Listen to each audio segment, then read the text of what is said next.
Hello and welcome to Original Soundchat, where video game music is a work of art. On each episode, it's our goal to help you learn about two soundtracks from the world of games, as well as the people, stories, and critical tracks behind them.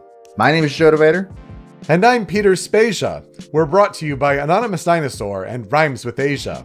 It's time to appreciate great OSTs and the games that they come from, without getting too bogged down in music theory. The game that we're covering for our special 3rd anniversary episode is the complete culmination of Nintendo's platform fighter, which also recently turned 3 years old after completing its long run of downloadable content, 2018's Super Smash Bros. Ultimate. We have been doing this show for 3 years as of January 29th, 2022, and Joe, that's hard to believe.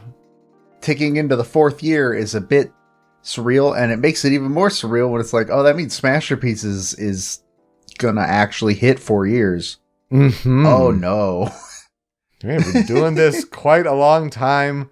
Just to go back and even think that it's like, oh yeah, we only started this show like a couple months after Super Smash Bros. Ultimate came out. Mm-hmm. And it's just like, that's how long it's been since Ultimate was released. Oh boy. Yeah, I actually did think about that. Oh my god, that game is also like nearly the same age as us. Oh no. Well, also kudos to Sakurai and his team for extending its life so long with DLC and updates and the like. So as we've done on our anniversary episodes, we've covered a Super Smash Bros. Game. The first year it was Brawl. The second year, it was Wii U and 3DS, and that was last year. And so this year, we come to Super Smash Bros. Ultimate, and we chose that because those are the big anthology soundtrack games where you get a whole bunch of remixes and, of course, the original music tracks from across Nintendo video games and all of that. But so this is our way of kind of celebrating those games and celebrating us in a way where we've pulled together a sort of consummate top 10 of our favorite Smash Bros. Ultimate remixes with a few tracks each on the cutting room floor. It's a good time, and wow, I just can't believe it's another anniversary episode. Yeah, same here, and to think we are gonna hit 200 by the end of this year, that's also nuts. This show now has more episodes than any show I've ever worked on, ever. Mm-hmm. So, oh man, we're still trucking along, and we haven't missed a single week yet, which is also really, really impressive, in my opinion. We should be giving ourselves a pat on the back for that one. Pat, as it were. But for now, let's talk about Super Smash Bros. Let's talk about the game that has defined my life, in ways that I entirely did to myself. So, as with last year and the year before, I went ahead and looked up some of the development history of Super Smash Bros. Ultimate. But first, let's talk about what it is. It was released for Nintendo Switch on December 7th, 2018, developed by Bandai Namco and Sora Ltd. And published by Nintendo. And it is the latest and 5th entry in Nintendo's famous crossover fighting game franchise. Like Peter mentioned earlier, we've talked about 2 of them for our other anniversary episodes, but just in case this is your first or something, here's a brief overview. Smash is what is called a platform fighter, where instead of bringing an opponent's health down to 0, like in a Street Fighter or Tekken or something like that, your main goal is to knock the opponent off the stage. Attacks build up a damage percentage, and the higher the percentage you have, the easier it is to knock you farther and faster. And there are items that can be turned on and off, used to gain an advantage.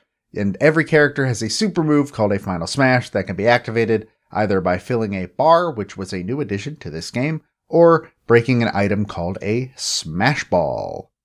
And that's pretty much how it works. Knock your opponent off the stage or up to a certain height, and they die, and depending on what mode you're playing, time or stock, do it more than the other person and you win. So, of course, the biggest selling point of Ultimate on its own is its now famous tagline, "Everyone is here." And when they say everyone, they mean everyone. For the first time since Melee, Smash Ultimate does not cut a single character from previous games in the series, and even brings back some characters who have been absent in the past few entries. This means that the roster for this game is insane. The launch roster alone is 76 characters, 74 if you don't count all three of the Pokemon for Pokemon Trainer separately. In terms of the roster, all right, here we go. Veterans. Yeah, that's right. I'm reading all of them. Nobody can stop me. I've gone too far. Mario, Donkey Kong, Link, Samus, Yoshi, Kirby, Fox, Pikachu, Luigi, Ness, Captain Falcon, Jigglypuff, Peach, Bowser, Ice Climbers, Sheik, Zelda, Dr. Mario, Pichu, Falco, Marth, Young Link, Ganondorf, Mewtwo, Roy, Mr. Game & Watch, Meta Knight, Pit, Zero Suit, Samus, Wario, Snake, Ike, Pokemon Trainer, Diddy Kong, Lucas, Sonic, King Dedede, Olimar, Lucario, ROB, Toon Link, Wolf, Villager, Mega Man, Wii Fit Trainer, Rosalina and Luma, Little Mac, Greninja, Mii Brawler, Mii Sword Fighter, Mii Gunner, Palutena, Pac-Man, Robin, Shulk, Bowser Jr., Duck Hunt, Ryu, Cloud, Corrin, and Bayonetta. That's just the veterans. It also came with some newcomers at launch, being Inkling from Splatoon, Ridley from Metroid, Simon Belmont from Castlevania, King K. Rool from Donkey Kong, Isabelle from Animal Crossing, and Incineroar from Pokemon. And also, Ultimate introduced the concept of Echo Fighters, which, first of all, 2 veterans were reclassified into this, being Lucina, who became an Echo Fighter of Marth, and Dark Pit, who became an Echo Fighter of Pit, but also added Dark Samus, Echo Fighter of Samus, Daisy, an Echo Fighter of Peach, Ken, an Echo Fighter of Ryu, Richter Belmont, an Echo Fighter of Simon, and Chrom, an Echo Fighter of Roy. Not Dr. Mario, though, who definitely should be an Echo Fighter. Let's just be real. So, the people who bought and registered a copy of the game before a certain date received the first DLC character for free, a Piranha Plant. It's dumb, and it's great, and can you even get it elsewhere now? Oh, you probably can go to the eShop and pay $6 or whatever it is, but it was an interesting way to say, hey, we're finishing this. He needs a bit more time. Here's a pre-order bonus or an early purchase bonus. Yeah. Yeah, it's weird, and it's a really stupid character, but like in a way that I really like. It had one of the most ridiculous reveal trailers where it took me several seconds to even realize what I was watching. Yeah, it pulls the rug out from under you real quick. I just like that he has little leaves on the bottom of his pot, and those are his legs when he runs. It's great. Oh yeah, little nubbins. Past that, though, Ultimate received an absurd amount of DLC on top of the 76 characters it already had, split between 2 fighter passes, each coming with a stage and music.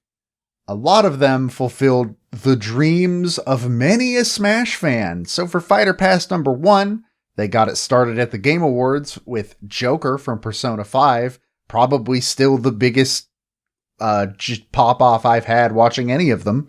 It's a top 5 trailer to me, yeah. Hero from Dragon Quest, specifically the main characters of Dragon Quest 3, 4, 8, and 11. Banjo and Kazooie from Banjo-Kazooie, which is a thing that should have happened years ago, and it's so cool to see them finally get that. Terry Bogard from Fatal Fury / King of Fighters, who's very interesting because he has a direct tie into why Smash exists in the first place. And then ended Fighter Pass 1 with Byleth from Fire Emblem 3 Houses, much to some people's chagrin, but those people are nuts. Byleth is a lot of fun. Then, Fighter Pass 2 had 6 characters, starting with Min Min from ARMS, who I believe is now almost universally hated in online Smash because she's apparently just a nightmare to fight. Steve and Alex from Minecraft, which is still bizarre. Sephiroth from Final Fantasy VII, another of the pop-offs I had, even though it wasn't as cool as it could have been. But, like, he might be my favorite one to play. Him and Joker are both really fun. Pyra and Mithra from Xenoblade Chronicles 2 being a duo character. And Kazuya from Tekken came after that. And then, of course, last, and most notably, Sora from Kingdom Hearts ended out the DLC passes, which was a thing that I still kind of don't believe, but it's there. It happened. It's real. Yeah, it makes you kind of emotional to think like that was really how Sakurai ended this game. It was perfect. It was the biggest slam dunk ender he could have possibly picked. I'm very glad he got to make it happen. Now, I want to talk about some of the third-party representation in Smash outside of the playable characters. Obviously, there's also a bunch of new stuff from Nintendo games, but we'll be here for 300 years if we go about that. So, there were more third-party representation added through assist trophies and Mii costumes, and I think that those are really interesting to talk about. For instance, assist trophies that were introduced in this game. Guile from Street Fighter, who literally just crouches, and if you get close to him, he does a flash kick, which is apparently a reference to how people played Street Fighter 2. Bomberman. Akira from Virtua Fighter, which is the first acknowledgement that Virtua Fighter existed in many years, outside of a Yakuza game. Alucard from Castlevania, who he looks really cool when he does come out. Shovel Knight, which is still my favorite. That's insane. It's a win for indies everywhere. I wish he was playable, but yeah. I'll take him being an assist trophy. The Rathalos from Monster Hunter, Big Dragon Boy. Radon from Bayonetta. Knuckles from Sonic. Yuri Kozukata from Fatal Frame 5. And Dr. Wily from Mega Man. Then in terms of Mii fighter costumes, more were released as time went by alongside some of the DLC. So you have costumes from Virtua Fighter, Assassin's Creed, that one's the weirdest one for me. Ghosts and Goblins, Bomberman, Minecraft, Cuphead, another win for indie games, honestly. Devil May Cry, Doom, Skyrim, which I forgot before putting this list together. Dragon Quest, Tower of Juaga, Goemon, Tekken, Monster Hunter, King of Fighters, Sonic, Tales of Symphonia, Mega Man, Persona, Samurai Showdown, Rabbids, Art of Fighting, Undertale, Shantae, No More Heroes, Fallout, and finally, we got some from Final Fantasy. I can be Tifa if I want. And then some Mii costumes came with music tracks as well, which were my favorite, and I kind of wish they did more of them. But we got a remix of Megalovania for the Sans costume from Undertale, and then we got two Mii costumes that brought along not remixes, but they just brought their track with them, being Floral Fury from Cuphead and Burning Town from Shantae Half Genie Hero. And I do genuinely wish they did more of those. I think it would have been really cool to get like a Hollow Knight costume with a track in there. There are a couple things I could have seen being super rad. It was a nice surprise when they happened every now and then. But yeah, at a certain point, I'd wish that like they did like, each DLC release, just like have one deal in there. Like for the Doom Mii costume, would have been so much to do a track from Doom 2016. Like, or even just E1M1 from the original Doom. Sure, even that. Like they could have done that. It's a same with the Dante. I do wish that Dante came with a track. I don't know what track it would have been. Devil Trigger. But yeah, I wish. I'm just saying BFG Division would have been pretty sick. That would have been so good. I don't even know what stage I would have preferred it on, but it would have been so good. So, not to mention, though, there was more third-party representation in the form of boss fights, because Dracula from Castlevania and Rathalos from Monster Hunter were also boss fights, alongside Marks from Kirby, who I think is probably the coolest visually, honestly. Ganon from Zelda, who's the worst one to fight. And Gallium from the Subspace Emissary, which I'm actually kind of surprised there aren't more Subspace Emissary bosses in World of Light, which is the single-player campaign where all of these bosses can be fought. They can also be fought in certain characters' classic modes as well. For World of Light specifically, pretty much, trophies have been replaced with spirits, which are less cool. They are not like models put onto a stand that you can look at with a description. They're just JPEGs of assets from one of their games. And it's really cool that there's like thousands of them. You can find a spirit for pretty much everything Nintendo has ever made in their entire existence within the games industry. It's kind of nuts. All that to say, there's a lot in this game, so I have to cut myself off there and ask, hey Peter, what are our experiences with Super Smash Bros. Ultimate? Well, depending on the day, Super Smash Bros. Ultimate is my favorite game of all time. And that, goes with saying that, Super Smash Bros. Is a big part of my life and the experiences I've had and where it's led me in my life. Like, I don't know if I'd be in this place where I am currently, without Super Smash Bros. Like, to start a podcast in 2007 talking about the pre-release hype for Brawl and then everything that's gone on since, even bringing that show back and having a show called Show Me Your News Ultimate, where, we dug into every week of pre-release hype for Super Smash Bros. Ultimate. Like, to do that again was really special and made that wait, not so bad, honestly. And the fact that it's been 3 years since release and the DLC rollout that's existed and the masterful job that Sakurai and his team have done, it's going to be very interesting to see what he does next, hopefully after a very long break and vacation. And nap. And all of that, get all of the rest. But yeah, this game means a whole lot to me just because of what Smash Brothers means to me.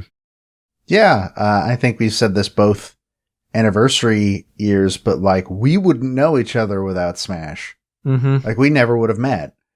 It's important to me as well. I think Ultimate is for sure like in my top 10, maybe even my top 5 games. The only thing that holds it back from being farther is multiplayer. That kind of, I don't play a lot of multiplayer games. They tire me out very quickly.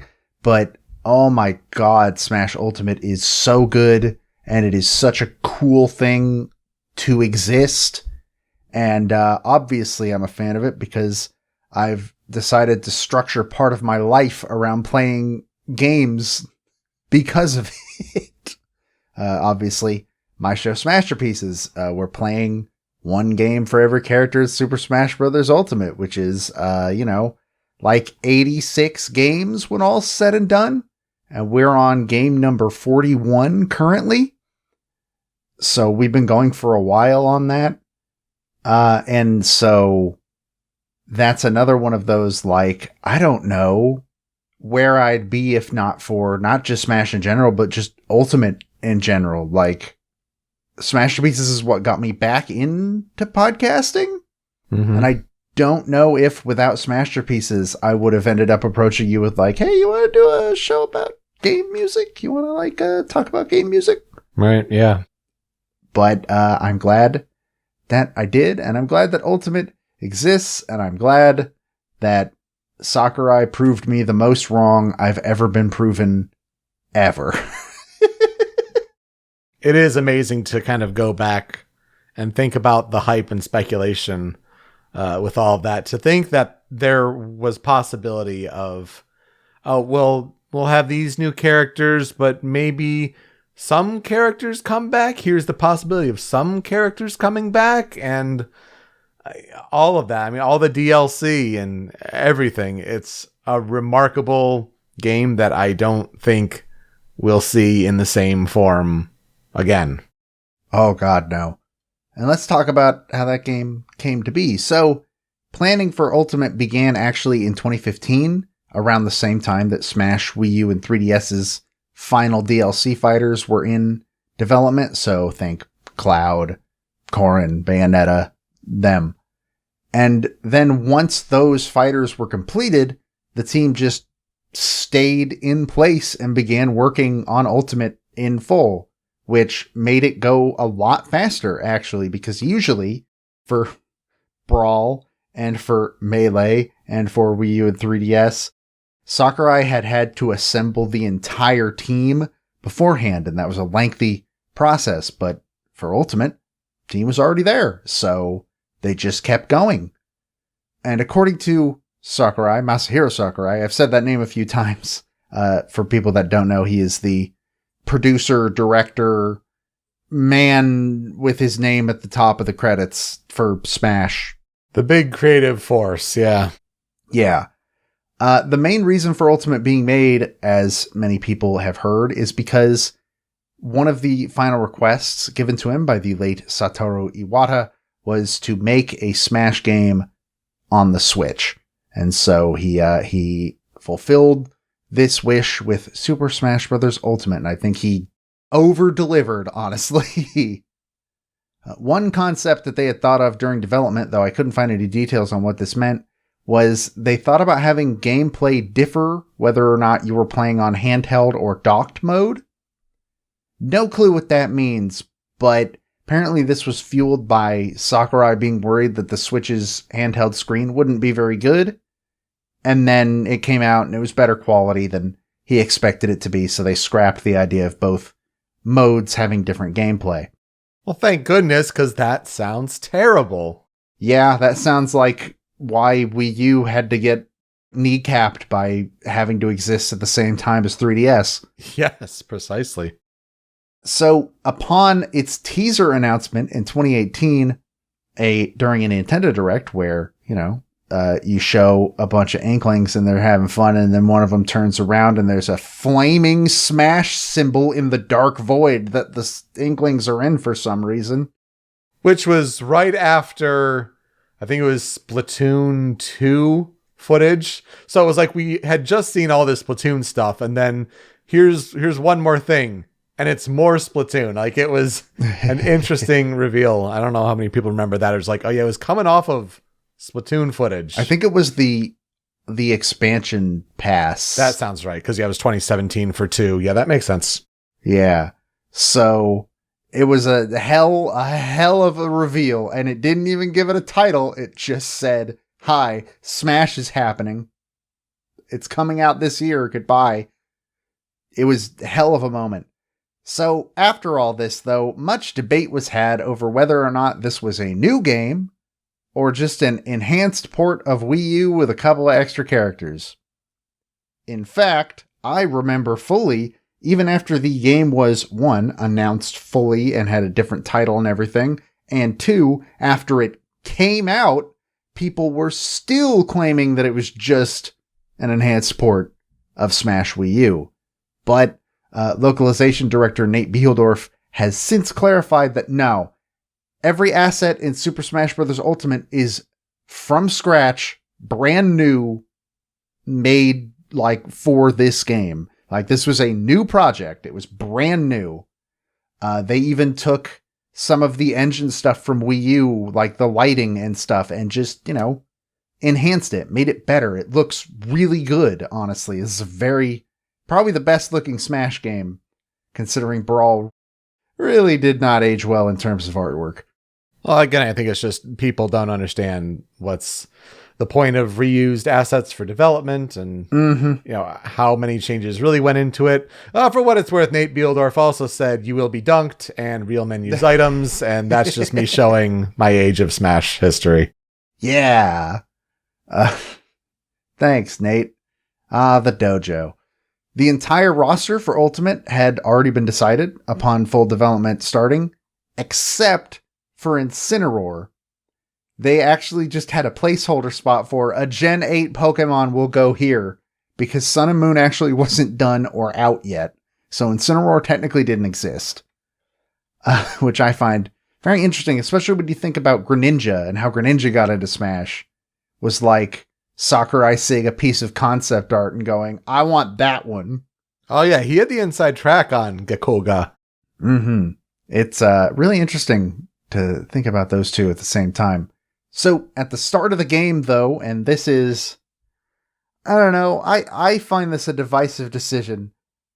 Only the original 8-character roster of Smash 64 is available to play, with the rest of them being unlocked either via World of Light, playing characters' classic modes, or playing local multiplayer matches a certain amount of times. And the team's intention with this was that it would incentivize players to try every character and also cut down on the overwhelming sense of opening the character select screen and immediately seeing 74 characters to choose from. And I get this. I understand. I don't think there's a perfect solution to this. I personally hated having to unlock 70 characters. But I really don't think that there's much else they could have done. I don't think there's a perfect solution to the whole overwhelming thing. And also I get his logic with the yeah, we want everybody to try everybody. But man, that just was a low point of launch day for me, honestly. I unlocked characters on 2 save files. I mean, I get it. It's a lot of work, but I think it's fine. Especially the initial roster, you're recognizing and paying homage to the fact that let's see how far we've come. This was the original roster, even, before it was all fully unlocked for Smash 64. And now we have all of this Smash Brothers history.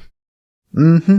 So, I mean, like I said, it's not a perfect solution, but I can see what they were going for.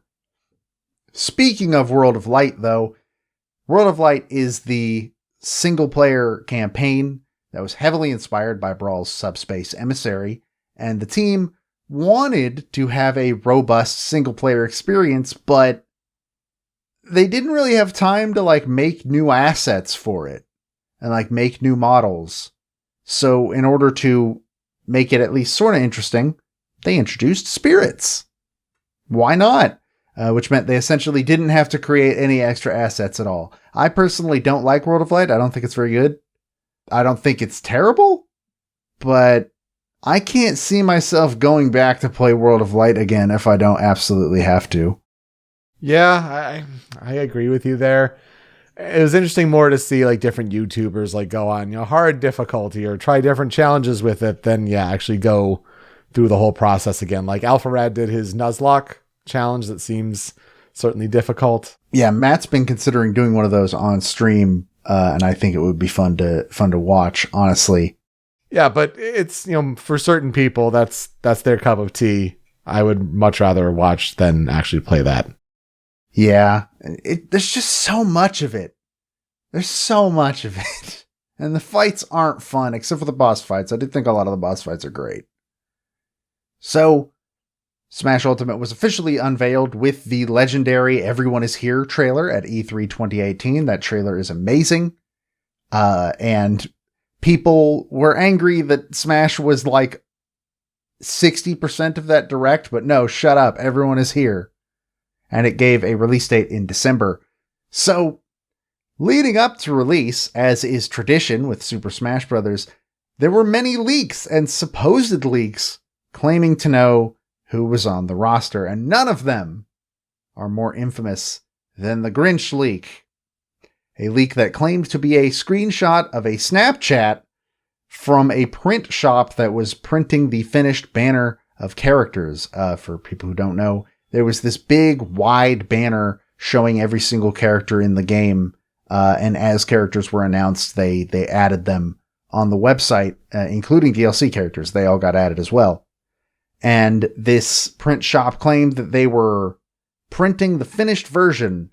And so in this leak, it was claiming that the remaining newcomers to be announced were Shadow the Hedgehog, Ken, Banjo and Kazooie, Isaac from Golden Sun, Mach Rider, Gino from Super Mario RPG, and the Chorus Kids from Rhythm Heaven. There were many arguments over this leak's validity, more than I've ever seen for any leak ever. And the main reason for that is because the only other alternative was Box Theory, which used the mock-up box for the special edition on, I think, Amazon? and noticing that there were a bunch of portraits on the sides of the box, but there were conspicuously 2 empty slots on there, meaning that this theory claimed there were only 2 characters left to be announced. And they were right, there were only 2 characters left to be announced. The Grinch leak ended up being completely fake, and Box Theory was totally correct. The only 2 characters left for announcement were Ken and Incineroar at that point. Otherwise, Shadow and Isaac remained assist trophies, Banjo and Kazooie were DLC the following year, and Mach Rider, Geno, and the Chorus Kids were not included at all outside of Spirits, and in Geno's case, also a Mii costume. Man, good times, bringing back the Grinch theory. Yeah, that was definitely a time to show that where are we in a time of the internet and how technology and Photoshop can work up such believable fakes.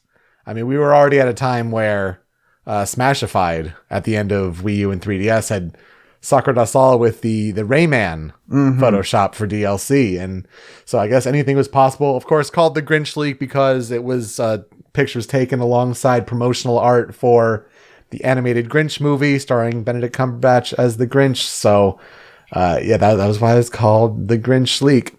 And of course, now interesting to then flash forward and now there exists a JPEG version of that big finished DLC and everything finalized mural. Got it sitting here on my desktop. It's a 20 megabyte file. Whew. That's 25,377 pixels wide and 4,700 tall. Want to make it into a mural someday for sure to hang on a wall. Absolutely. I think most Smash fans want that. I am in certain ways shocked Nintendo isn't jumping on that right now. Oh, yeah. That's free money, guys. And speaking of Smashified, one of the big contentious points of the Grinch leak was Artsy Omni, the guy behind Smashified, did a whole video of, yeah, here's how easy this would be to fake. Here's why I think this is fake.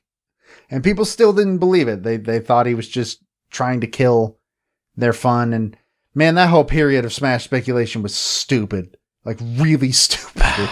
It was crazy, especially when, the Show Me Your News show was kind of going through it. And yeah, once you saw Box Theory, game over. That is way more believable. More often than not with Smash speculation, whatever is seen as the nightmare theory, the worst believable option. Pretty much always correct. Exactly. That's what it ends up being. So that was definitely the case.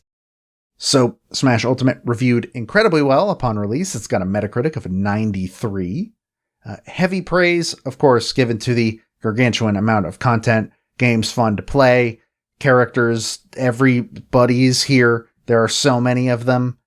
But most of the criticism was brought to, as is tradition, the huge problems with the game's online play. Specifically, people would cite connection issues. The game's lobby system is stupid and is needlessly complicated. Why do I have to exit the queue to change my character? Why do I have to do that? And my favorite thing about the lobbies is that if you put in all random for your stage selection, but one person selected one stage, it will ignore everybody who put in random and you play on that stage that one person picked. It's dumb as hell. Never change, Nintendo. Just never. They never do it right, ever.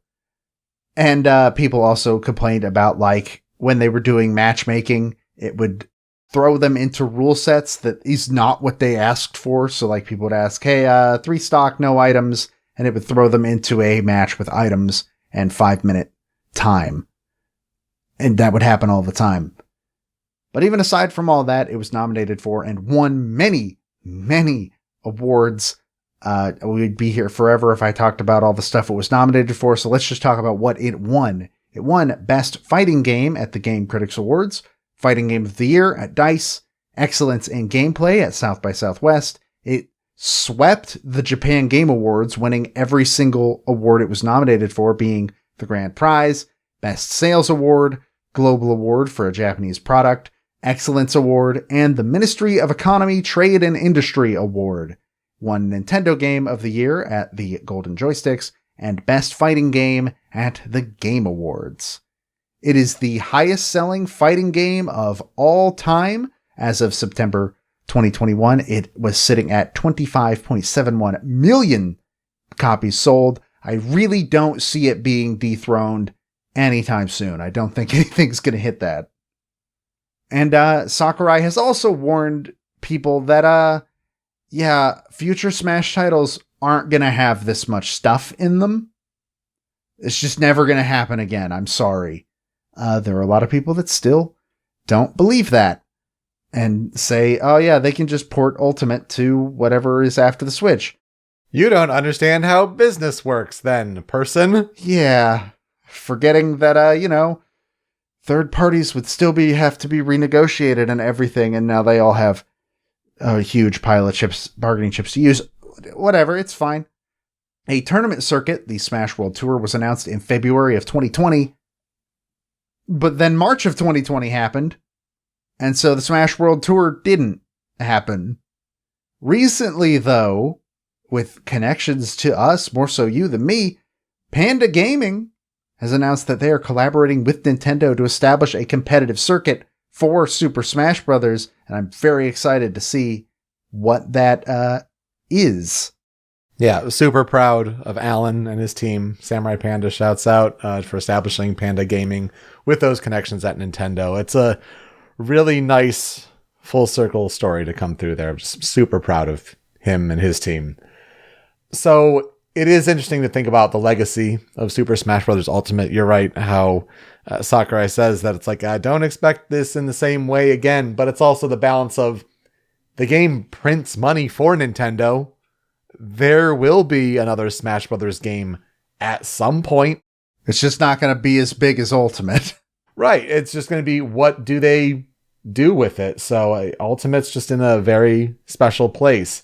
Wouldn't surprise me at some point if they release a Game of the Year edition, maybe when a future Switch or whatever the next console generation is, maybe they do like a definitive Game of the Year, all DLC included kind of thing with possible performance boosts. I don't know. Maybe that's just being wishful thinking. But as far as a brand new Smash game goes to continue the series, part of me wishes that end it. Like, if Sakurai is not going to be involved anymore, just end it. But that's, again, not how business works. So. Yeah, they're not dropping this cash cow. It ain't happening. With all the DLC and everything now. So we're here to talk about Super Smash Bros. Ultimate for its music.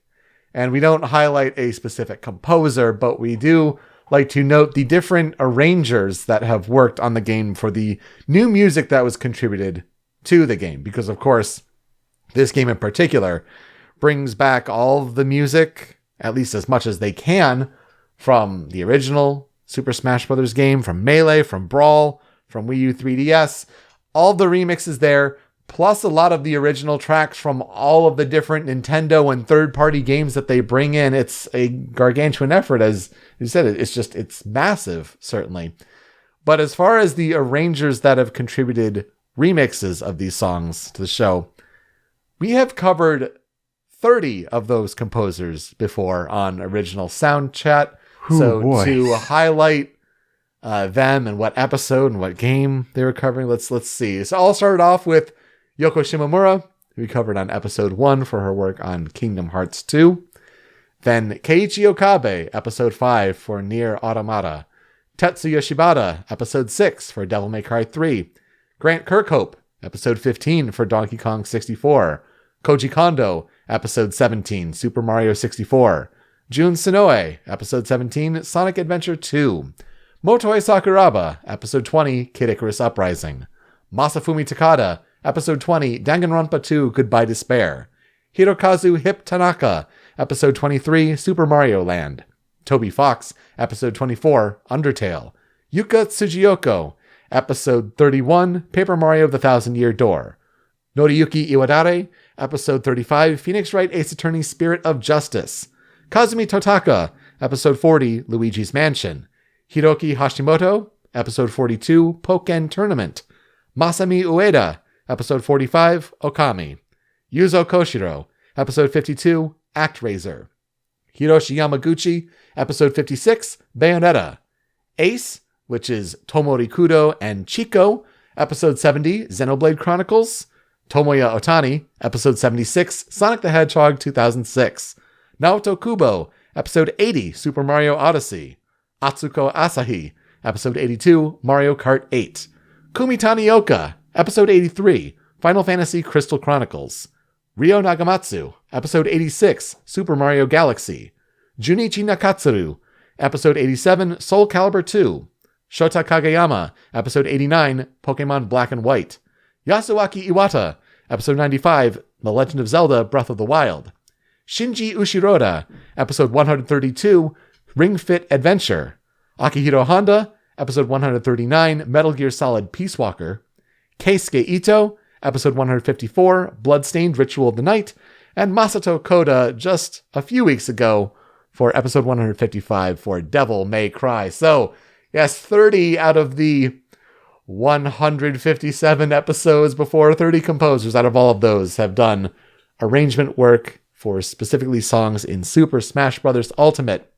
But there are 35 other composers that we have not covered on this show that did arrangement work. And these would be Soshi Abe, Yoshino Aoki, Yasushi Asada, Ryo Hamamoto, Yoshinori Hirai, Kenji Ito, Hiroyuki Kawada, Yoshinori Kawamoto, Maki Kirioka, Matsuhiro Kitadani, Manami Kiyota, Hideaki Kobayashi, Keiki Kobayashi, Yusuke Kudo, Takeshi Kuramochi, Linda AIQ, Yuji Masabuchi, Masa Miyoshi, Masaki, who's part of this Zuntada group, or at least known as Zuntada. It's an interesting all caps case there. Takenobu Mitsuyoshi, Hiroki Morishita, Michiko Naruke, Hideki Sakamoto, Takafumi Sato, Yoshito Sekigawa, Yu Shimoda, Yu Sugimoto, Katsuro Tajima, Yusuke Takahama, Yumi Takahashi, Nobuko Toda, Torine, Shohei Tsuchiya, Yusuke Yamauchi, and Yoshihito Yano. So a whole bunch of names there. So it just goes to show that the music effort in Super Smash Bros. Ultimate was incredible, bringing everything together with all DLC included. There are 1,068 tracks available in the game as part of the whole soundtrack. You could mix and match tracks on stages if you wanted to, within reason. Like if it was a stage from a certain franchise, any song from that franchise could go on there.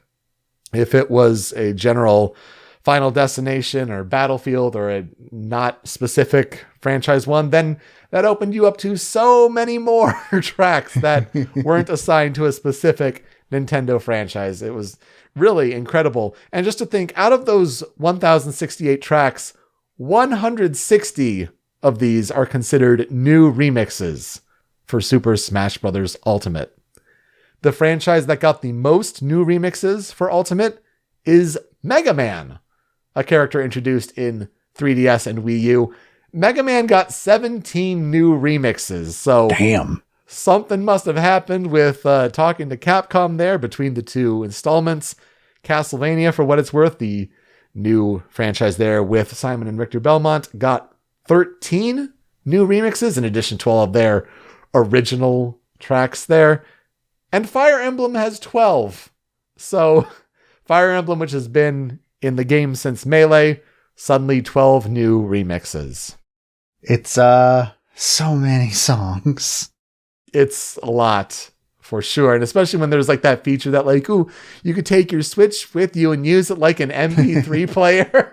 Just release it on a streaming service. Come on. Oh, yeah, for sure. That's like no-brainer, but Nintendo will have to change a lot of their thinking and how they approach that.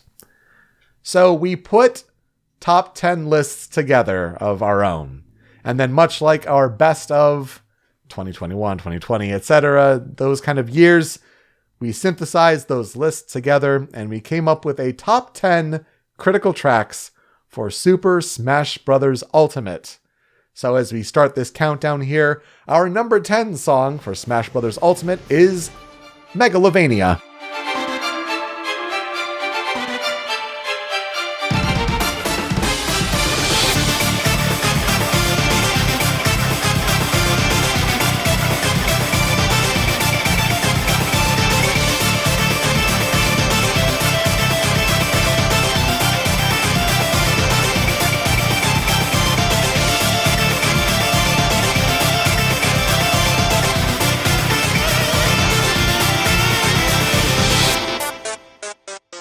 It may sound pretty similar, but this is actually a remix of Megalovania.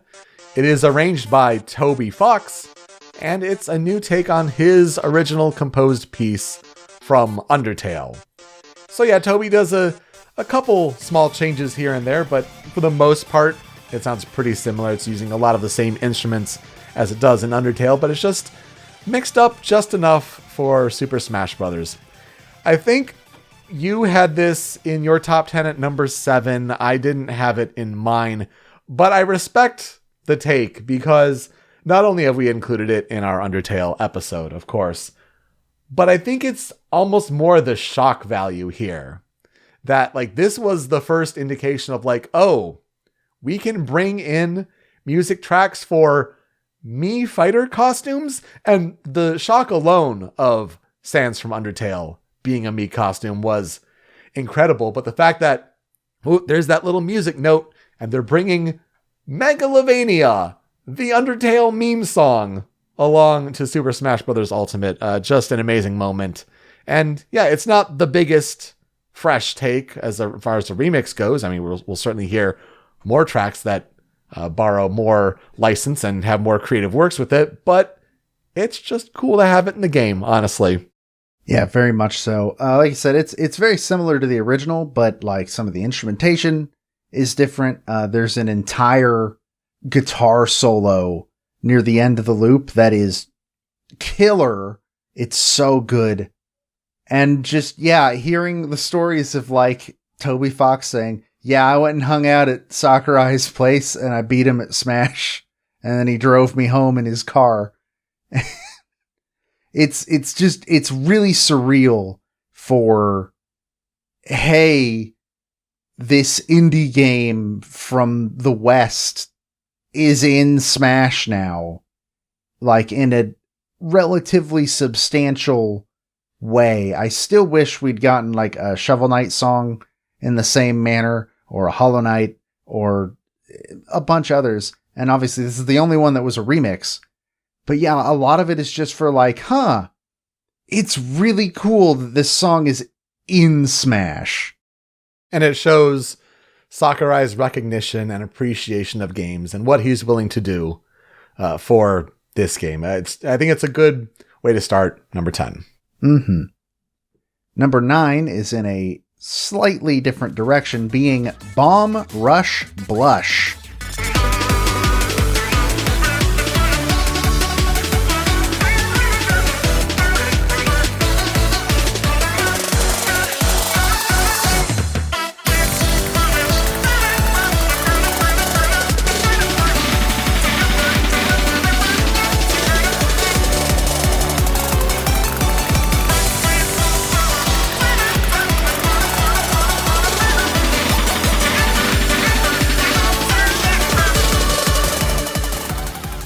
This song was arranged by Tomoya Otani, based on Ryo Nagamatsu and Shiho Fuji's original piece from Splatoon. It is my favorite of the Splatoon remixes. There aren't a lot. Splatak got like a ska remix. Yeah. And I'm not huge on it. Like, it's really, really weird. I've had multiple people tell me like ska fits that song perfectly. Sure. Not a ska guy myself, so I don't really know, but I think this song is awesome. Sakurai agrees because it was one of the songs that was put up as a sort of sample leading up to release. And I don't know, it's just really cool. Splatoon, this was probably my immediate realization of like, oh, Splatoon music's really good. Like, I knew Splatak was really good, but like, this is neat. And it just, it's brimming with that Splatoon personality, which I think makes it important that it is in Ultimate. Yeah, it was interesting to look up, like, who originally composed this song, because I don't think it's part of the Splatoon. Remember how we talked about Splatoon on the show before, but its soundtrack does the Splatune, like Splatoon, for its OST. I don't think Bomb Rush Blush is on that original soundtrack for the first game, but it's a Squid Sisters song in that game, supposedly, but it's on the Splatoon 2 OST, and so you're able to pull the credits there. Yeah, I think you're right. It does paint a certain picture of, Sakurai kind of telling you, like, we're proud of this remix when, you put it on the Super Smash Bros. Website as a music sample before release. And I think you're right. It's a good take on this song for sure. It's a easy pick to go in here. Now, I should note, it's not my favorite Splatoon song in Smash. It's just that Ebb and Flow isn't a remix, so I couldn't put it here. Oh, yeah. Important for sure to distinguish that we only picked from either original Super Smash Bros. Ultimate songs or songs that were specifically remixed, part of those 160 new remixes. Mm-hmm. Yeah, I'd love to put in a bunch of songs that was like, we took it from the original game and dropped it in here. Like a lot of the Xenoblade Chronicles 2 songs would be great, but no, just new remixes here for sure. Number 8 on our countdown of the top 10 critical tracks for Super Smash Bros. Ultimate comes from Pokemon. It's Battle Elite Four / Battle Solgaleo / Lunala.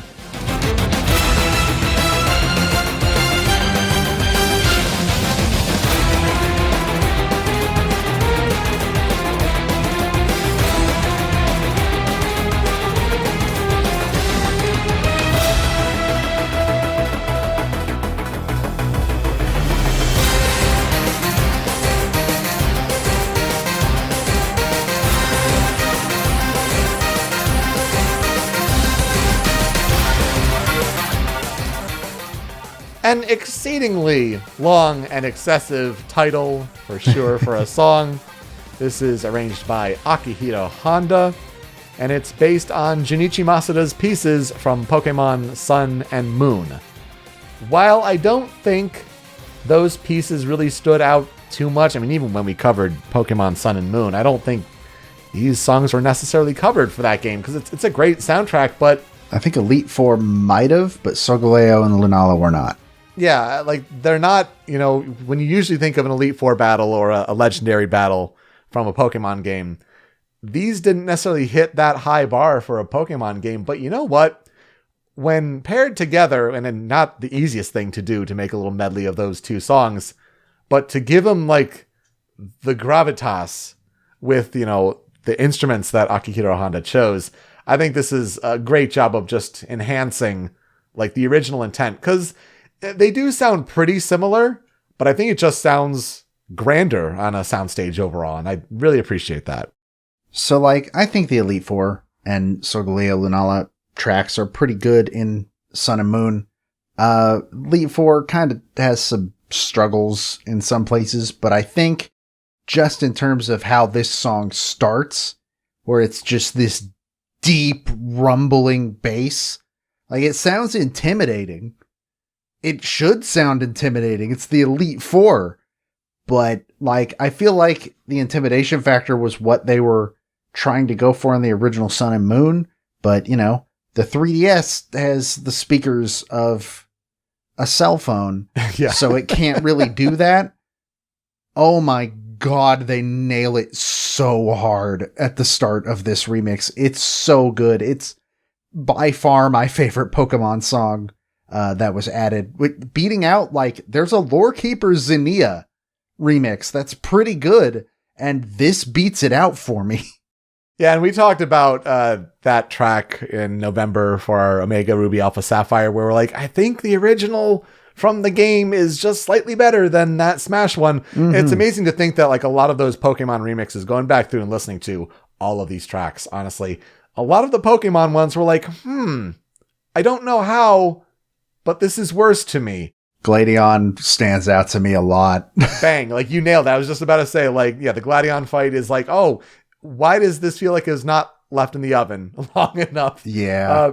But this one, I think, is the cream of the crop there. It's a nice one. Number 7, we got another DLC song coming at you. It's ARMS Grand Prix official theme song.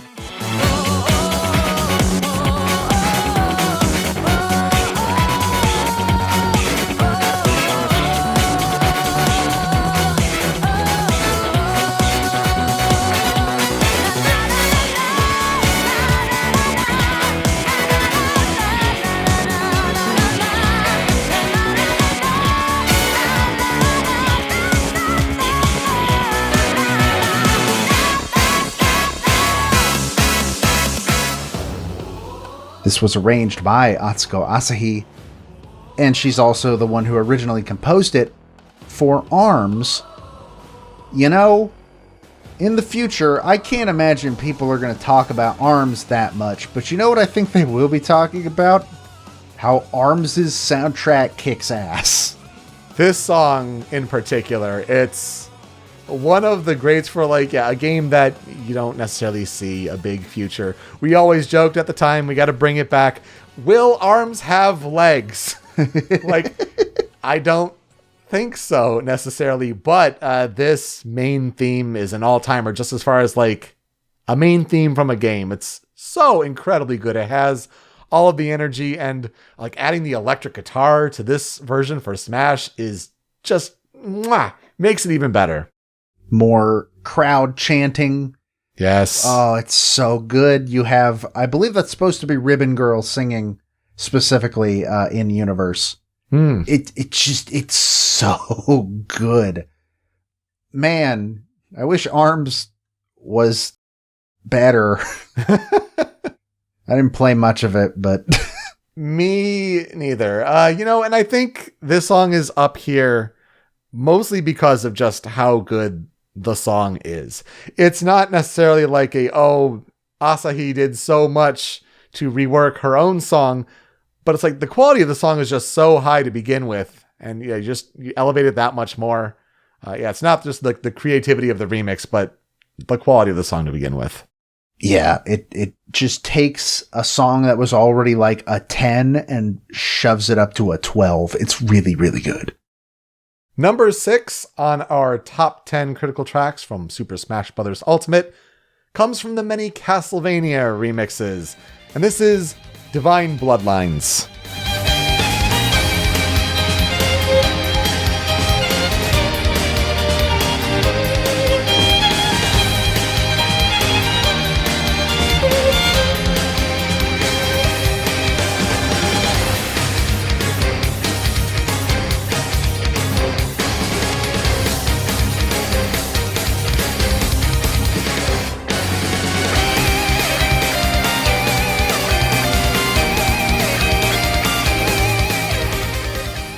We had 2 tracks on our top 10 here where we were pretty split on which track to include from a specific franchise and had to make some tough calls here.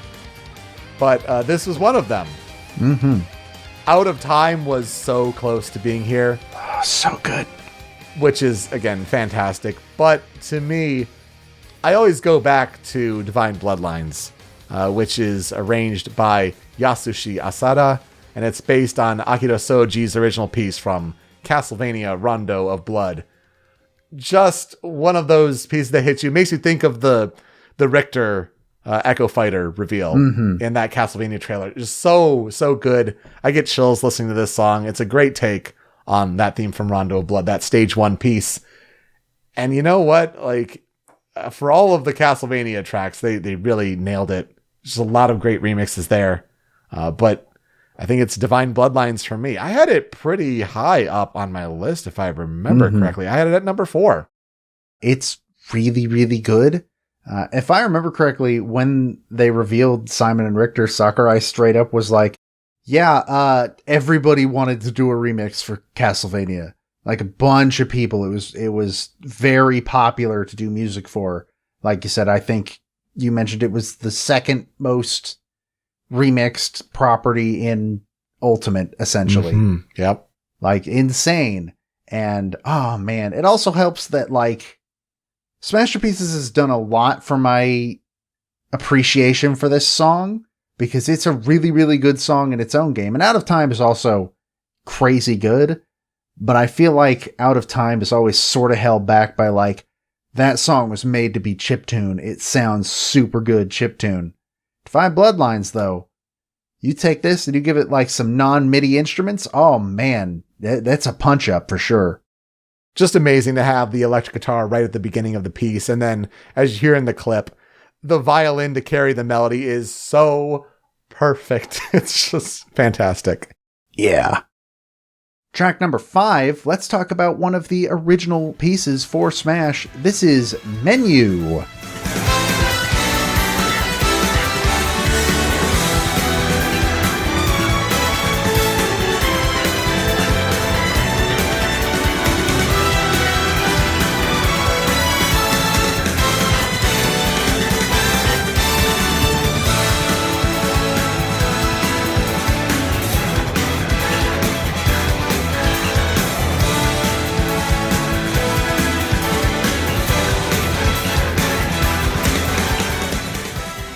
This, of course, was arranged by Junichi Nakatsuru based on Hideki Sakamoto's composition of Lifelight, which is the main theme from Super Smash Bros. Ultimate.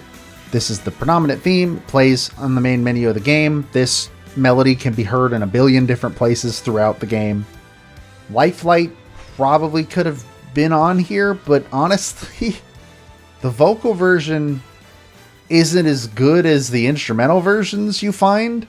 Yep. That is not bagging on the vocalists for the Japanese and English versions of Lifelight, but in the English version, you can very clearly hear, oh, this song was written in Japanese first and then translated. And that doesn't always work out best. But when it comes in with like the instrumental stuff and it gives it a bit more of a high energy sort of feel for the menu themes and all that, it's really, really good. I still cannot believe how good this menu theme is. I said it back on Show Me Your News Ultimate. I'll say it now. It's my favorite menu theme in Super Smash Bros. How they took that Lifelight theme and interpret it in such a variety of different ways, because this track, even for the loop, it goes places. And wow, it does such a great job. I love the bass as you hear it rocking in the clip. Just really gives it that good push and that good energy. Just a fantastic menu theme because, again, yeah, you can have so many different menu themes, but for it to be the predominant one, the main one for Smash Bros. Ultimate, it's a great, great selection. I think I personally still like Wii U and 3DS a bit more, but this is definitely like a very close second. Basically, all of the menu themes for all of the Smash games have been chef's kiss fantastic. For their times, absolutely, yeah.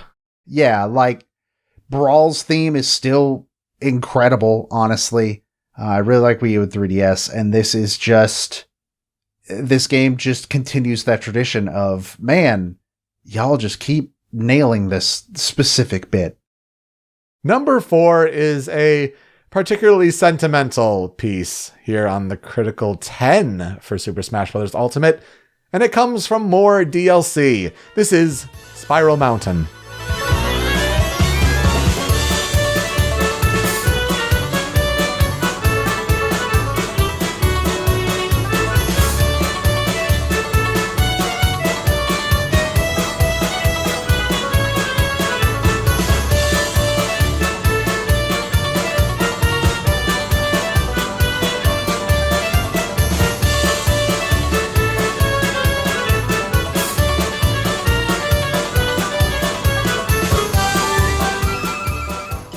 Spiral Mountain, of course, arranged by Grant Kirkhope, which is a new take on his original composed piece from Banjo-Kazooie. This remix in particular is especially notable because Grant Kirkhope was the first Western composer invited to remix a song for Super Smash Bros. Period. All of Super Smash Bros. Starting now in Ultimate. This track would play during Banjo-Kazooie's character reveal trailer at E3 2019. So kind of giving him like the first distinction, and he tweeted, it's like, oh, I was so proud to talk about this. Been working on it for a while. Sakurai was really great to work with, etc., etc. And then we mentioned Toby Fox already. He would be the next Western composer brought in for a remix, but Megalovania would be revealed and released on Banjo-Kazooie's character launch date of September 4th, 2019. Remember, they did that. Here's Banjo-Kazooie, and he's coming out today, kind of all in the same presentation. So that was all done there. So, yep, Grant Kirkhope was the first. And so this is a special sentimental one. And boy, it is great to hear Banjo-Kazooie music in Super Smash Bros. Ultimate. Yeah, this remix is not only super good, but man, it took 5 games to get one Western composer in Smash. Oh boy, even with the 100 composer rosters we've been working with since Brawl, kind of nuts. If you're going to do it for a certain game and a character, though, I mean, Banjo-Kazooie, there's the whole story of how Sakurai was even thinking of back in Melee, or it was even back in 64. I think it would have been Melee. I think Banjo-Kazooie came out after Smash 64. It was close. 98 for Banjo-Kazooie, 99 for Smash. Yeah. But, I mean, right around that same time, though. So, yeah, I think you're right. The story is, in Melee, he wanted to include Banjo, and it just did not happen until Ultimate. So it's another one of those, long time coming, glad it could finally happen. And thank you, Microsoft. Yeah. And also, this song is just good. On top of all that, yes. Spiral Mountain on its own is just a fantastic piece. And this remix is... You can feel the love that Grant Kirkhope put into this rearrangement. I especially like that during some of the parts of the song, little bits and pieces of the stage music from Banjo-Kazooie pop in. So there's one point where it does the da da da da da, and then you hear the dun da dun da dun dun da da da from Treasure Trove Cove. Yeah. And that happens with all of them. They all get that. And it's just a really neat thing to listen to and be able to pick out, and it's just a really, really good rearrangement. Yeah, I had this as number 7 on my list. You had it at number 3. So, but the fact that to be at number 4 here, it's a great placement for it, I think. And speaking of rareware, funnily enough, number 3 on our Critical 10 is Gangplank Galleon.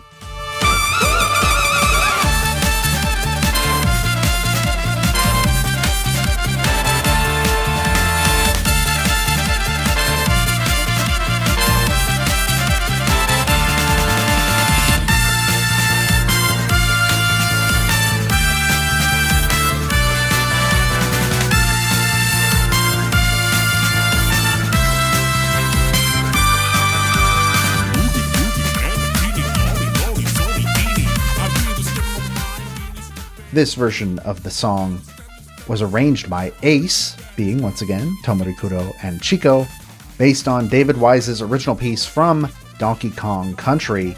I really like the Brawl version of Gangplank Galleon. I think it's really cool. Oh my god, this version kicks the crap out of it. It's so high energy, it's so cool. The vocals are weird. They sure are. Really weird. This song played during King K. Rool's reveal, which for me was a bit of a pop-off because, I like Donkey Kong. DK64 in particular. Yeah. And he has things from DK64 in his moveset. Let's go, baby. His final smash is the Blast-O-Matic. So, yeah, it was a major moment for me, but this... I think I kind of didn't like this at first, and I don't remember why, but listening back over the soundtrack, this song and this arrangement is crazy good. It's incredible. The trumpet work here is top notch, and I can't believe how good it is. Ace always does banger work. I mean, it's the case with Xenoblade, and all of the remixes I think they touch are at least gold to some extent. Mm-hmm. I think the lyrics have kind of grown on me. I recognize that it is weird, but the kind of rapping here, it was another one of those ones where it's it appeared on the music part of the Smash Brothers website as a sort of pre-release sample. And yeah, boy, and you're right with also the reveal trailer for King K. Rool. Wow, what a piece. And yeah, I think it's deserving to be this high on the critical 10. Trumpets. That's the only other thing I have to add. Trumpets. There's a lot of trumpets. Get that trumpet boy meme going in there. Yeah, I'm pretty sure this song specifically was used with the trumpet boy meme quite a bit. Just excellent. Well, the last couple here, what could it be on the top 10 tracks that we've selected for Super Smash Bros. Ultimate? Let's go to The Legend of Zelda with number 2 here. This is Nintendo Switch Presentation 2017 Trailer BGM.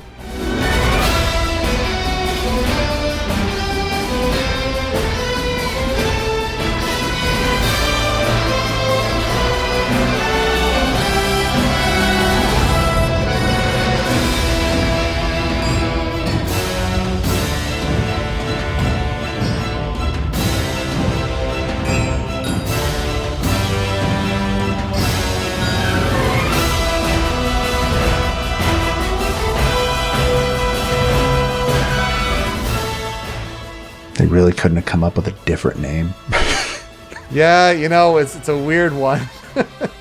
But it is the background music for the trailer that was done for that January 2017 Nintendo Switch presentation for The Legend of Zelda Breath of the Wild, the one where it showed the release date of March 3rd, 2017 at the end. Still to this day, I would argue one of the greatest game trailers ever made.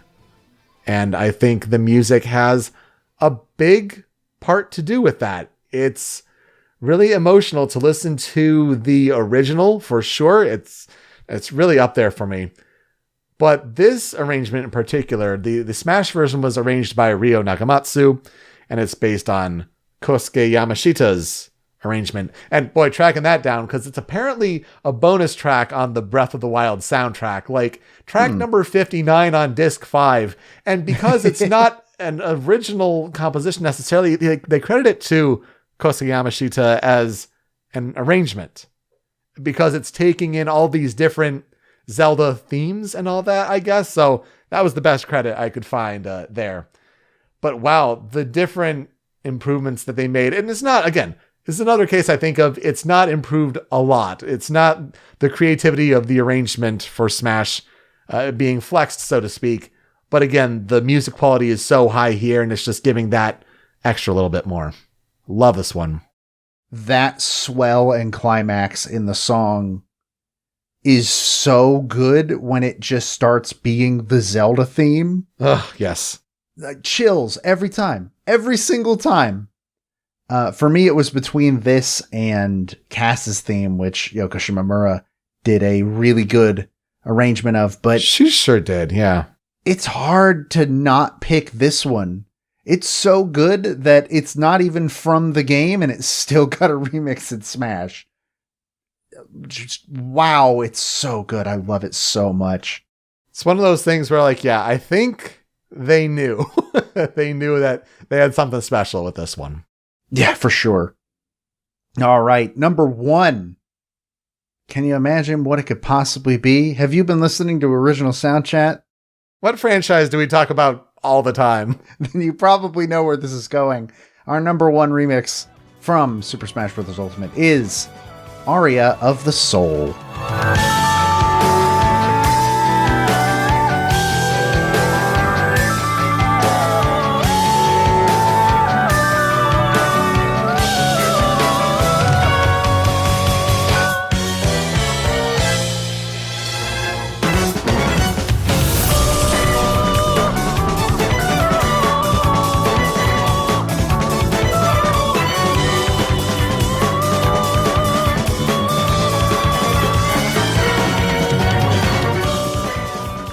This version was arranged by Mitsuhiro Kitadani, based on Shoji Megaro's original piece from Revelations Persona, and the song that has shown up in every single Persona game since as the theme of the Velvet Room. And it's really good, and I can't believe this song is in this game. Not only that, but taking a usually beautiful, somber, operatic piece that doesn't have much of a beat or energy to it and giving it this excitement. I think this is just like the ultimate combination of like, not only is the original piece just stellar and beautiful, but the way they smashify it, the way that Kitadani really brings the beat and the drums and the fighting excitement to this piece of all things, I think is just excellent. This is another one where we had another track really in contention, and that was the Beneath the Mask remix, which was taking that nighttime, it's time to go to bed music theme from Persona 5, another slow, chill piece, and giving it that kind of upbeat, jazzy sort of pep to it. Handing it to Ace, just knocking it out of the park. Again, yes, absolutely, with Ace being just top-notch there. So kind of fighting between those two, but I feel like this one just really surprised us all, especially as Persona fans, and just blew us away. I mean, it's one of those ones when they talk about, with Joker's inclusion, and again, wow, kudos to Joker's inclusion as the first revealed DLC character, really set the stage there. But talking about how there's, not only Persona 5 songs, but Persona 4, Persona 3, and when you put it on his stage of Mementos and use that theme, it'll change to either yellow for Persona 4 or blue for Persona 3. And wow, look at that. How cool. But this is just a Persona kind of across the board theme. And I feel like it's special there in that regard. It's sadly the closest Persona 1 and 2 get to any sort of recognition. Man, being a fan of those two games must be so depressing. Or just an SMT fan and you're like, oh, you mean that Persona game, right? No. That's how you get stabbed by an SMT fan. All right, for Cutting Room Floor tracks, we've each got 3 because there's just a lot. There's just a lot. And look, we need to give these songs their due diligence. So my first one on the Cutting Room Floor is We're Robots.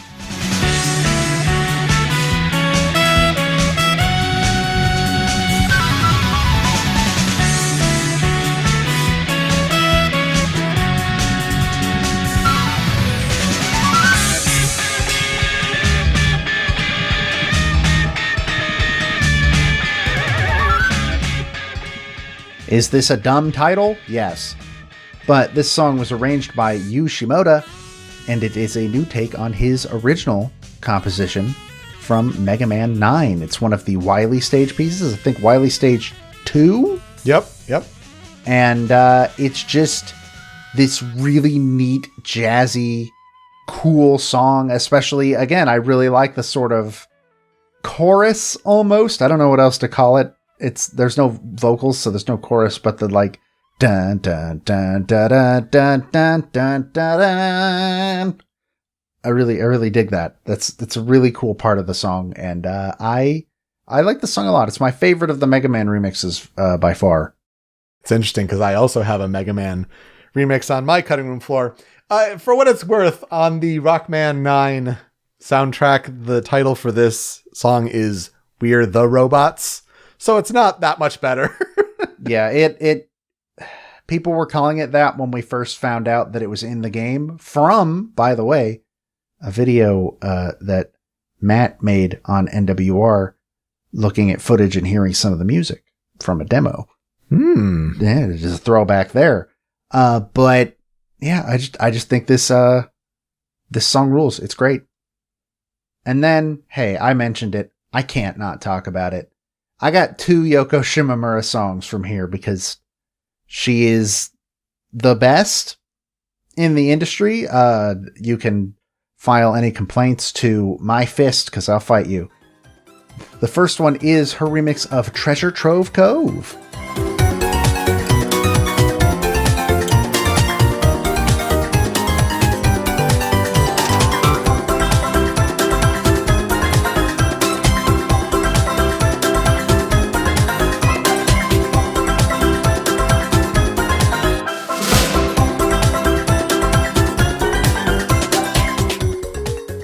This is, of course, specifically based on Grant Kirkhope's original piece from Banjo-Kazooie for the stage Treasure Trove Cove.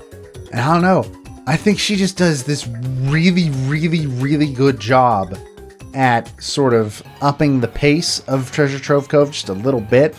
And I don't know, it's just got that Shimamura flavor that it's still wild to hear on a Banjo-Kazooie song of all things. Yeah, it's just a delightful mashup of her talents and this song particularly from this game. It's a great combo, and I definitely always think of you when I think of a Yoko Shimomura piece. Yeah. As the world should, Yoko Shimomura is the best. And me being associated with her means that I'm doing something right. And speaking of Yoko Shimomura, like I said, the last one is also one of hers. It's Cosmo Canyon.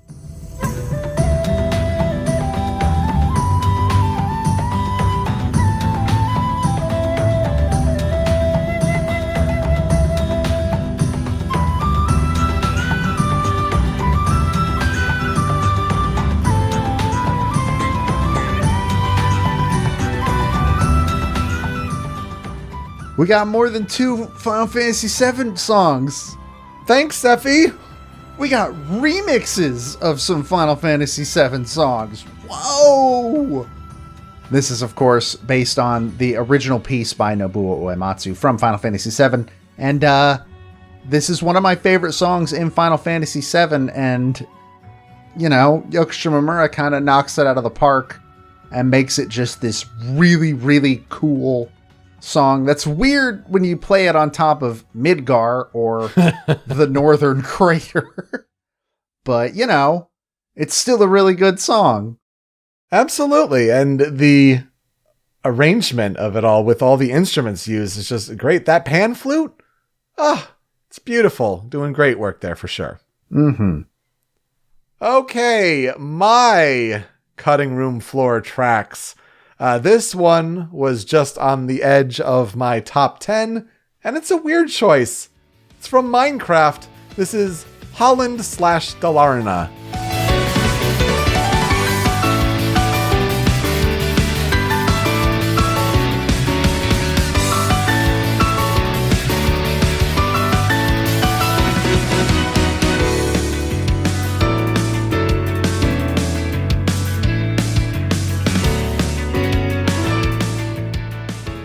That's right, it is the one from the Steve reveal trailer.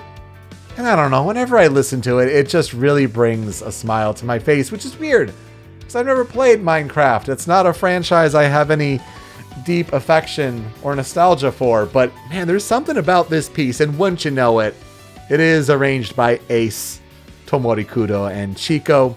It's based on Johan Johnson and Peter Hont's original pieces from Minecraft Dungeons, which, yeah, that's a weird one that came out shortly after Smash Ultimate was released and just before the Steve DLC. It's a weird kind of in-between point there, but it's like a Diablo clone, but with Minecraft, I think. Yeah, something like that. So not even like music from the original Minecraft, but man, this piece just sets a nice, pleasant tone, and the piano, just so good. So it was number 10 on my top 10 list, so I'm happy to have it here.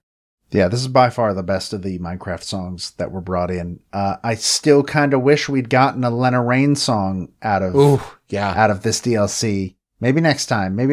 Just kidding. Steve will not be in the next Smash. I can guarantee you that. Yeah. Another one that comes to mind, especially in the pre-release hype, is F-Zero Medley.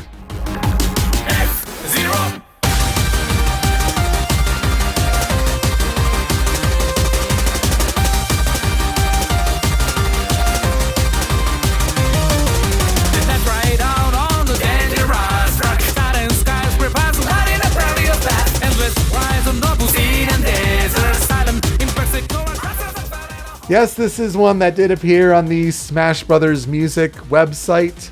It is arranged by Takenobu Mitsuyoshi. The Daytona, let's go away. The famous Sega voice.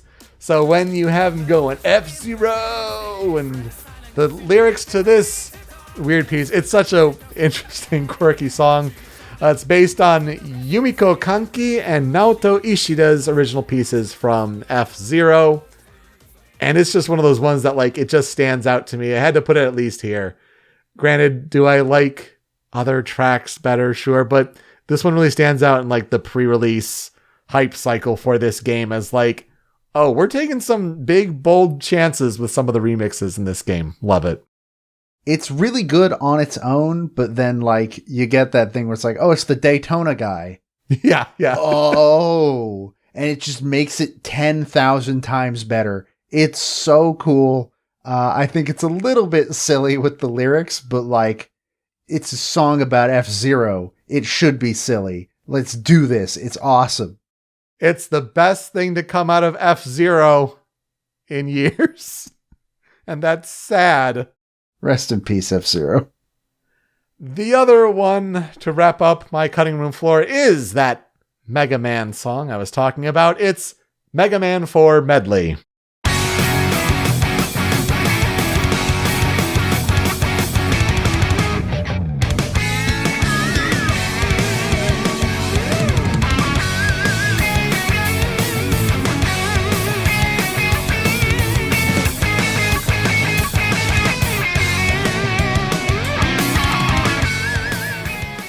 Surprise! It's another one from the Smash Brothers music website before the launch of the game.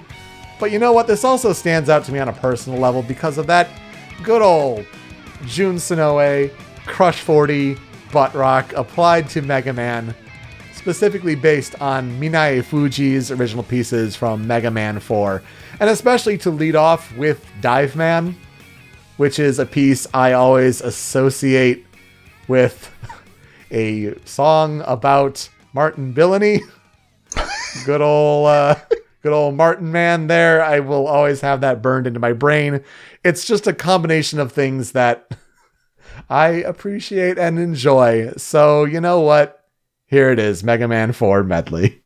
Yeah, just being Jun Sonoe doing a Mega Man song, like that alone, I remember people marking out of like, what?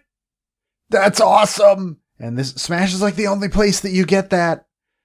And I kind of wish that, like, we'd been able to see more stuff like this. I still wish that we had a time where Koji Kondo did a Sonic song and Jun Sonoe did a Mario song. Yes. If only. Oh my gosh. If only the powers that be would allow. Maybe one day, because I feel like Sonic is one of those characters that is probably coming back to Smash in the next one still. Oh yeah, that wouldn't surprise me. Yeah. So what will we never forget about Super Smash Bros. Ultimate? I mean, nothing. I won't forget anything. Like, there are so many things that I just always will associate with this game. The hype cycle, the memories playing it, the people I've met through Super Smash Bros., specifically Ultimate. It's just a powerful, important game. It's easily in my top 5 all time. And there are days when, it's easily my favorite game of all time. And wow, I can't say that about too many other games, honestly. I'm not allowed to forget about this game for the next 4 to 6 years minimum. As long as you keep doing your other podcast. Like I'm legitimately, I have made a situation where even if I wanted to forget things about Smash Ultimate, I can't. And that's fine because Smash Pieces has been a ton of fun to do. This soundtrack is absolutely incredible, and just I can play as Joker fighting Sephiroth while an Enderman puts down a dirt block behind me. Like it's weird, and I'm super down with how just bonkers the stuff in this game has gotten, and there's never going to be another game like it. Just ever. It's one of those things where it's like you take it in while you can, because it's never, ever going to be like this again. Unless Nintendo goes full Disney and somehow ends up buying every single game studio in the world, we're not seeing anything like this ever again. If anything, that'd be Microsoft doing that. Okay. Yep. So to wrap things up, that'll do it for our 3rd anniversary episode of Original Soundchat. We now go into our 4th year of making video game music podcast episodes. Just wild. Thank you so much for listening. That'll do it. You can find me on Twitter at Pete Speakeasy. Joe is over at String Pixel. The video version of the show is on the Rhymes with Asia YouTube channel, but it's that MP3 podcast version that you want. That's hosted by Anonymous Dinosaur at anondino.squarespace.com. It's where Joe's other podcast, Smasher Pieces, is hosted, and you can find original Soundchat and Smasher Pieces wherever you get your podcasts. Apple Podcasts, Google Podcasts, even on Spotify. Not only do we have a feed of podcast episodes there that you can subscribe to and listen, but on Spotify, we also have a big playlist where if we talk about a video game track on this show and it's on Spotify, it gets added to this playlist. Joe, obviously we're not going to add anything from this Super Smash Bros. Ultimate episode, unfortunately, but let's go into stats after year 3. How is that playlist looking? Well, as of the end of year 3, the playlist currently contains 1,364 songs, which adds up to 77 hours and 27 minutes of music. I wish we had a percentage available of like what was able to be added versus what we've talked about. I don't know, I'd guess like 40%. Yeah, because like none of the Nintendo stuff is on there. And that's a lot of, we talk about Nintendo games a lot. Surprisingly so, yeah. So, I mean, it's just amazing. Thank you for compiling that and always keeping that updated. When you're done listening, you can find the show on social media at Soundchat OST for some feedback. How are we doing with these episodes? And also suggestions for games that we can cover in 2022. All right, Joe, who are we talking about next week? Next week, for real this time, I will be talking about Chase Spezia. I will be talking about Michael Jackson. Oh, man. It's happening. We're going there. We're going there. Hype. All right, Joe, let's play us out. So there's a song in Smash that comes from a game called Style Savvy. And while we have a couple of friends who are pretty into Style Savvy, I hate to be the one to say it, but unless we're strong-armed, we're probably not bringing Style Savvy to Original Soundchat in the near future. But this song called Ring Dong Dang or Ring a Ding, it goes back and forth. I believe Smash specifically calls it Ring a Ding, but it's Ring Dong Dang everywhere else. I don't know. It's a really, really catchy J-pop song. And I mean, it's not a remix, but hey, you know what? We needed a play out song, and this seems fitting because hot damn, this comes from Style Savvy. That's kind of nuts. It was also on our Best of 2018 episode. So you know what? Yeah. A perfect way to wrap things up. Thank you so much for listening this year, this week, whatever you want to set it up as on Original Soundchat. We'll see you next time. Take care. Everybody ring dong dong.